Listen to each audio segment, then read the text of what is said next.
कल जैसे हमको खबर मिली मुखबिर खास से कि नशीली दवाइयों का बहुत बड़े स्तर पे आपको खेप मिल जाएगी और आप अगर उस जगह पे रेड करोगे तो एसपी साहब ने सीआईए की मदद से हम सब ने वहाँ पे रेड की तो वहाँ लगभग 85,000 नशीली दवाइयाँ में वहाँ पे मिली हैं, जिसमें से 1700-1800 दवाइयाँ जो एनडीपीएस एक्ट के अंदर आती हैं, उसके अलावा जो 80,000 लगभग जो दवाइयाँ जो डीसीओ साहब को बुला के उनके समक्ष पेश की गई, जो उन्होंने बताया कि नशे के अंदर ये दवाइयों को अगर ज्यादा मात्रा के अंदर हम लेते हैं तो ये नशे का ड्रग्स का एक अल्टरनेट है।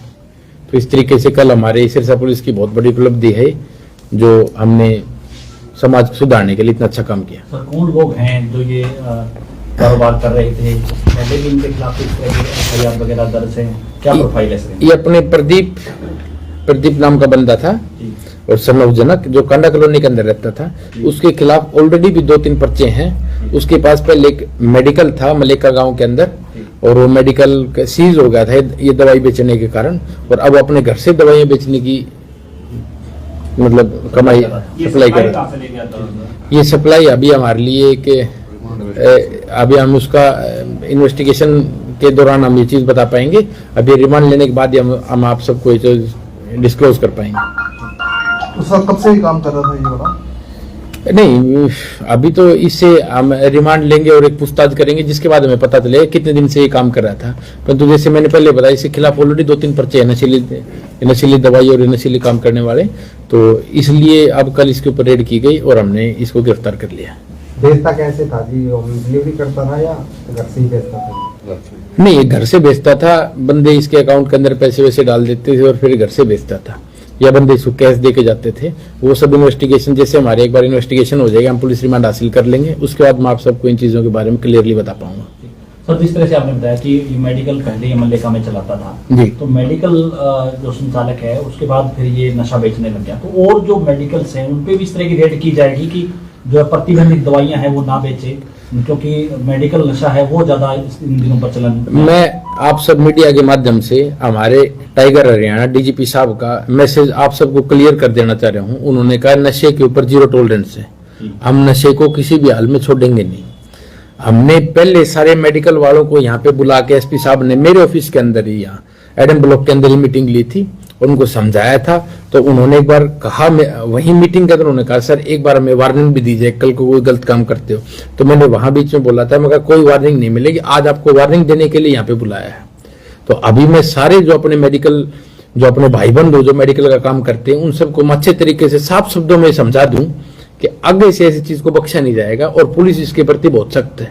और आप पुलिस के बारे में जानते हो, पुलिस एक बार जिसके पीछे पड़ जाती है उसको छोड़ती नहीं है। तो अब डीजीपी साहब के सख्त ऑर्डर हैं और एसपी साहब बार-बार टीम गठित करते हैं। हम हर एक गांव का दौरा करने लग रहे हैं और जो बंदे नशा करते हैं हमें उन बंदों का एक बंदे का पता है वो नशा करते हैं। लेकिन आजकल जैसे ये नशा तस्कर बहुत तेज हो गए हैं तो पुलिस को अपनी कार्रवाई और बढ़ानी पड़ेगी।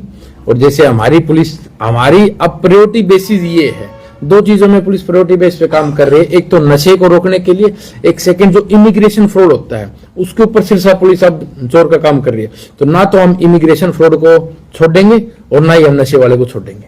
कोई कितना ही तेज बन ले, पुलिस से तेज कोई भी नहीं है, और हम उनको पकड़ेंगे और उनको सलाखों के पीछे देंगे। जैसे आपने कल ये नशा तस्कर पकड़ा है, ऐसी छोटी मछलियां पहले भी बहुत बार पकड़ी गई हैं, लेकिन बड़े जो मगरमच्छ हैं इनके पीछे जिनके हाथ हैं उन तक पुलिस अभी तक नहीं पहुंच पाई। लेट मी करेक्ट यू, ये कल वाला जो पकड़ा है ये छोटी मछली नहीं है। 85,000 के लगभग दवाइयां मिली, उसे 85,000, तो ये कोई छोटा नहीं है। लेकिन हाँ, जैसे हमने पहले पकड़ा था किसी के पास 100 गोली थी, 200 गोली, उसको आप छोटी मछलियां बोल सकते हो, लेकिन ये छोटी मछली नहीं है। तो ये बड़ा मगरमच्छ कहा जा सकता है? बिल्कुल। ये आप एक मेरी बात सुनो, अगर आपको मैं आप सबको फोटो शेयर कर दूंगा, पूरा एक टेबल भरा था दवाइयों का, और डीसीओ साहब ने देख के बोला कि तो इसको गिनने में ही काफी घंटे लग गए हमें। कल दिन से शाम हो गया हमको गिनते दवाइयां, काफी घंटे लग गए हमको। और उसकी वाइफ जो थी उसने भी हमसे रिक्वेस्ट की कि सर हमको छोड़ दो। बोले नहीं, पहले हमने आपको समझा दिया था लेकिन आप मानने नहीं, तो इसलिए अब आपको इसके कानूनी परिणाम भुगतने पड़ेंगे। अंतर्राष्ट्रीय कीमत कितनी है सर इसकी? नहीं, अंतर्राष्ट्रीय कीमत तो ये है, अगर मैं आपको साफ शब्दों में बता दूं इसको, तो अगर एक पत्ता मान लीजिए 200 रुपए का लगता है, तो अगले की भूख देखकर वो उसको बेचता है। अगर हम उससे कहेंगे कि भाई दे दे तो मान लो 10 का पत्ता 20 में दे देगा, लेकिन अगर हम ज्यादा ही हमारे को लग रही तो 200 में ही देगा। तो उसकी इस तरीके से कीमत का कोई अंदाजा नहीं है, लेकिन वो एक सिचुएशन को देखकर वो बेचता था। उसने हमें ये चीज बताई है कल। यहाँ मेडिकल नशे की बात हो रही है सर। रोडी में दूसरे 2 महीने के अंदर 5वीं मौत आज हुई है। एक 19 साल के युवा की मौत हुई है।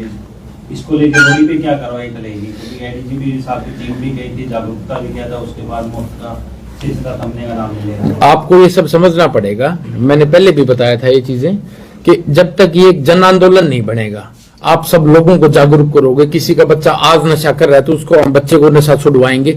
जब तक ये एक जन आंदोलन नहीं बनेगा, जब तक हमें कामयाबी कम मिलेगी।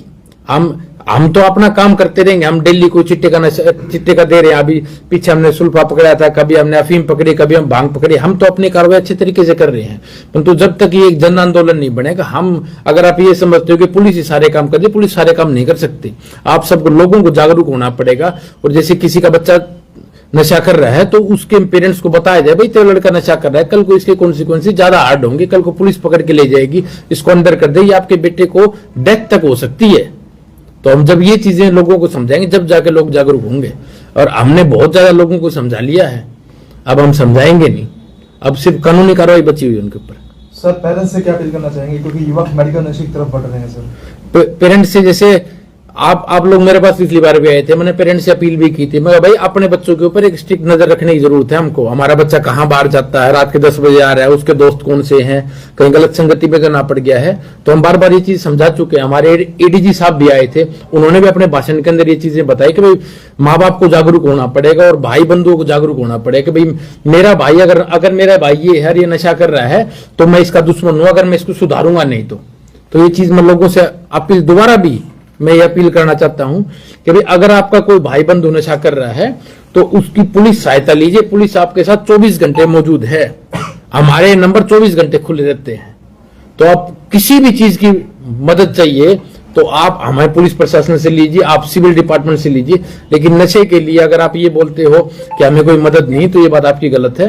हम 24 घंटे मदद के लिए तैयार हैं। जो सिग्नेचर जैसी जो टेबलेट्स आप बता रहे हो, जो एनडीपीएस एक्ट के तहत नहीं आती सर, जी, उसको लेके आगे क्या प्रोसेस चल रहा है? क्योंकि उसमें तो बंदा क्लियर नहीं कर जाता है। कल हमने 1770 गोलियां पकड़ी हैं, जो पाम और एल्पेराजोलाम की गोलियां हैं, जो एनडीपीएस के अंदर आती हैं। और उसके अलावा जो गोलियां पकड़ी, नशीली गोलियां, टेपेंटाडोल, प्रेगबैलिन, अर्जोपिकलोन और सिग्नेचर, ये दवाइयां, तो ये डीसीओ साहब के पास ये दवाइयां दी हैं हमने। और उसके खिलाफ जिस तरीके से कानूनी कार्रवाई उनके रूल के अंदर, उस तरीके से कानूनी कार्रवाई की जाएगी। क्योंकि ये कई बार बात सामने आई है, डीसी साहब ने भी ये बात की कि ये एक्ट में नहीं आती और इसका बेनिफिट है ना सामने वाले को मिलता है। तो इसको लेके क्या कोई अलग से कोई कार्रवाई पुलिस प्रशासन की ओर से भी चलेगी? नहीं, इस तरह की दवाओं पर किस तरीके से रोक लगाएं? हमने जागरूकता अभियान चला लिए, लोगों को जागरूक करने के लिए बता चुके हैं, ठीक है। अब ये दवाइयां, मैंने कल डॉक्टर साहब से पूछी कि दवाइयां गलत चीज नहीं है, लेकिन इनको एक लिमिटेड मात्रा में खाया जाए। अब पैरासीटामोल है जिसको हम बुखार के लिए खाते हैं, अगर वो 10 गोली खा ली, 20 गोली खा ली, तो कुछ ना कुछ तो आपके शरीर के अंदर अफेक्ट करेगी। और कल मेरे को ये पता चला कि जैसे हम आयोडेक्स है, कोई दर्द हो जाए, जैसे मैं खिलाड़ी रहा हूँ, कोई दर्द हो जाए तो आयोडेक्स लगा लेते हैं, तो उससे ठीक रहता है हमें दर्द। और अगर आप आयोडेक्स को ब्रेड पे लगाए खा लेंगे तो आयोडेक्स से नशा होगा। तो अब कल मेरे को ये चीजें पता चली है। तो हर एक चीज का एक अच्छा पहलू भी और एक बुरा पहलू है। और ये जो नशा करते हैं, जो मानसिक रूप से नशे से बीमार जो लोग हैं, वो इस चीज का गलत फायदा उठाते हैं। वे जो समाज की भलाई के लिए, जो लोगों की भलाई के लिए, हेल्थ सुधारने के लिए जो दवाइयां बनाई थी, उसको ज्यादा मात्रा में खा के इस चीज को कंज्यूम कर रहे हैं। कोई सिर्फ आप इसका नंबर शेयर करना चाहोगे सर, जिसपे नशा तस्कर की सूचना दी जा सके? 88 140 11 606, ये हमारे सीआईए इंचार्ज हैं प्रेम, और कल इन्हीं की बदौलत हमने नशा पकड़ा है। तो आप कभी भी इनको फोन कीजिए, आधी रात फोन कीजिए, कोई नशा ले रहा है, कोई चिट्टा ले रहा है, कोई अफीम ले रहा है, कोई भुक्की ले रहा है, कोई चूरा ले रहा है, कितने भी तरीके कोई नशा ले रहा है या जिसके ऊपर हमें शक है, तो आप इनसे संपर्क कीजिए। रात को पूरे 24 घंटे पुलिस आपके साथ है, बशर्ते आप सब लोग नशे में हमारी मदद कीजिए। कुछ वार्निंग देना चाहेंगे तस्करों को सर, कुछ मैसेज देना चाहेंगे ताकि वो इस तरह की? कई बार मैं ये समझा चुका हूं और मैं आखिरी बार अब ये बता रहा हूं। डीजीपी हरियाणा, टाइगर हरियाणा, अपने कपूर साहब ने क्लियरली बता दिया है, और एसपी साहब ने उनके दिशा निर्देश से हमारी पुलिस को भी क्लियरली समझा दिया। ये चीजें साफ शब्दों में हो गई कि नशे के ऊपर 0 टॉलरेंस है। और जो बड़े तस्कर जो मेरी इस वीडियो को सुन रहे हैं, उसको ध्यान से समझ लें इस चीज को कि या तो हरियाणा छोड़ जाओ या नशा छोड़ दो। 85,000 गोलियां पकड़ने वाले से बहुत बड़ी है सर। कहाँ से आती है सर इतनी गोलियां आती है? ये हमारी इन्वेस्टिगेशन का विषय है। एक बार हम उसका रिमांड लेंगे, उसके बाद हम इन्वेस्टिगेट करके आप सबको चीज बता सकते हैं। ये टीम को भी सम्मानित किया जाएगा जी? नहीं, जैसे हमारी टीम है, ये अपना अरजीत है, ये सुमित है, ये प्रेम है, तो मैं एसपी साहब से इस चीज को पक्का रिकमेंड करूंगा। और एसपी साहब भी इस चीज के बारे में बहुत सकारात्मक है कि भाई जो भी पुलिसकर्मी अच्छा काम करता है उसको रिवार्ड दिया जाता है। तो अब इन्होंने बहुत अच्छा काम किया है, तो एसपी साहब डीजी साहब को लिखेंगे कि भाई इन सबको रिवार्ड दिया जाए, तो फिर इनको रिवार्ड दिया जाएगा।